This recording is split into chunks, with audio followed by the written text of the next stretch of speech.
এটা যেন আমাদের দৈনন্দিনকার একটা আমল হয়, প্রতিদিন যেন আমরা এটা পড়ি, তাহলে আমল নামা সওয়াব দিয়ে পূর্ণ করে দিবে কে?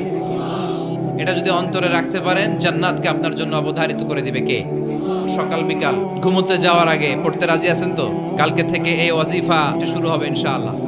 বিশ্বনবীর বাবার নাম আব্দুল্লাহ, তার বাবার নাম আব্দুল মুত্তালিব, তার বাবার নাম হাশিম, তার বাবার নাম আব্দে মানাফ, তার বাবার নাম কিলাব, তার বাবার নাম কুসাই, তার বাবার নাম মুররা, তার বাবার নাম গালেব, তার বাবার নাম ফেহের। এভাবে যেতে যেতে আদনান, যেতে যেতে ইসমাইল, যেতে যেতে তার বাবার নাম ইব্রাহিম, যেতে যেতে যেতে শীস আলাইহিস সালাম, তার বাবার নাম আদম আলাইহিস সালাম। এই মাক্কি সূরাটি কেন এবং কোন সিচুয়েশনে, কোন পরিস্থিতিতে মক্কায় নাজিল হলো তার একটা ব্যাকগ্রাউন্ড আছে।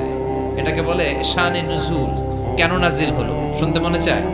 মক্কার লোকেরা এসে বিশ্বনবীরে ধরলো, ইয়া মুহাম্মদ বাইয়িন লানা সাল্লাল্লাহু আলাইহি ওয়াসাল্লাম বাইয়িন লানা নাসাবা রাব্বিক।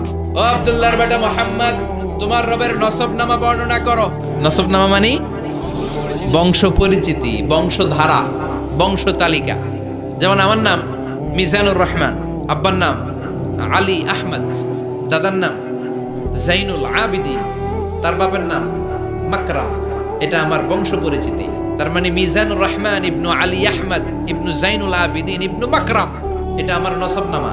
বিশ্বনবীর বাবার নাম আব্দুল্লাহ, তার বাবার নাম আব্দুল মুত্তালিব, তার বাবার নাম হাশিম, তার বাবার নাম আব্দে মানাফ, তার বাবার নাম কিলাব, তার বাবার নাম কুসাই, তার বাবার নাম মুররা, তার বাবার নাম গালেব, তার বাবার নাম ফেহের।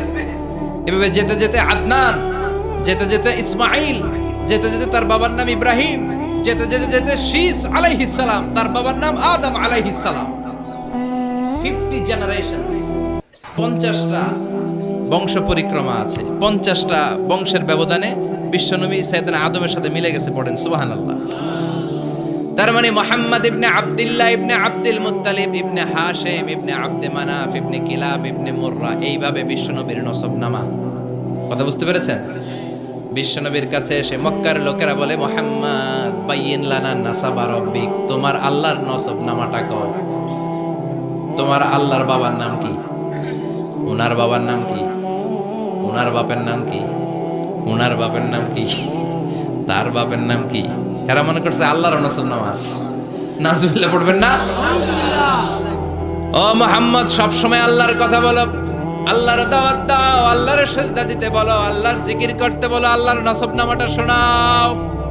আল্লাহর বাবার নাম কি? দাদার নাম কি? পরদাদার নাম কি? বিশ্বনবী রেগে গেলেন। সাইয়েদনা জিবরাইল বললেন, ও নবী রাখবেন না, রেগে যাওয়ার দরকার নাই। ওদের প্রশ্নের উত্তর দেওয়ার জন্য ছোট্ট একটা সূরা আরশের উপর থেকে নাজিল করেছে কে? ও নবী, ওদের মুখের উপর আপনি শক্ত ভাষায় বলে দেন, আল্লাহর কোনো নসবনামা নাই, আল্লাহর বাবা দাদা কিচ্ছু নাই। আপনি পড়েন, কুল হুয়াল্লাহু আহাদ আল্লাহুস সামাদ লাম ইয়ালিদ ওয়া লাম ইউলাদ ওয়া লাম ইয়াকুল লাহু কুফুয়ান আহাদ। পড়েন সুবহানাল্লাহ। কুল হুয়াল্লাহু আহাদ। ও নবী, আপনি বলেন, তিনি হলেন আল্লাহ, তিনি হলেন আহাদ, একক, একক। আল্লাহুস সামাদ, তিনি অমুখাপেক্ষী। লাম ইয়ালিদ ওয়া লাম ইউলাদ, জন্ম দেয় নাই, কারো কাছ থেকে জন্ম নেয়ও নাই। ওয়া লাম ইয়াকুল লাহু কুফুয়ান আহাদ, গোটা বিশ্বে তার মতো কেউ নাই, তিনি তার মতো। কাফেররা তো টাসকি খেয়ে গেছে।